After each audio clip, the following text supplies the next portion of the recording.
автомобиль паромы бұл Қазақстандағы бірден-бір паром, себебі паром арнайы гидротехникалық құрылғылармен жабдықталған. Бүгін міне өткізіліп жатқан 29 жүк көлігінің ішінде Қазақстанның, Өзбекстанның, Қырғызстанның тауарлары бар. Енді тауарлар 2 күннің ішінде діттеген жеріне, яғни Әзірбайжанға жеткізіледі, ары қарай оңтүстік Еуропаға жол тартады. Жүк көліктеріне астық, дәнді дақылдар мен құрылыс материалдары тиелген. Құжат рәсімдеуге 40 минут кетеді. Көліктердің әрқайсысына 30-35 мың теңге көлемінде ақша төледік. Осылайша уақыт пен қаржыны үнемдедік дейді жүргізушілер. Мұнда тамағы, жатын орны бәрі қарастырылған. Мен Bakıdan geldik. Мен Әзірбайжаннан Қазақстанға қатынағаныма 1,5 жыл болды. Қазір құрылыс тауарларын әкеле жатырмын. Мына көлік паромның ашылғаны бізге жақсы болды. Себебі рәсімдеу оңай, тәртіп күшті. Біз үшін өте ыңғайлы.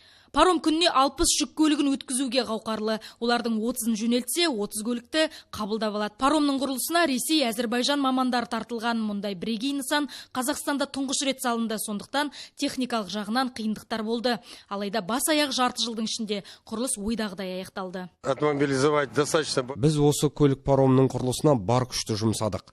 Қазір мұнда 200 техника мен мыңдаған құрылысшы жұмыс жасап жатыр. Нақты тапсырма бар. Сондықтан оны орындау мақсатында 3 миллиард теңгеден 8 миллиард теңгеге дейін игеруге тиіспіз. Құрық порты жылына 6 миллион тонна жүк өткізеді. Оның ішінде 2 миллион тонна автомобиль паром арқылы жөнелтіледі. Жаңа кешендегі қарқынды жұмыс ел экономикасының дамуына ерекше серпін берері сөзсіз. Айсара Айтман, Фархат Шаткам, Айнақпарат.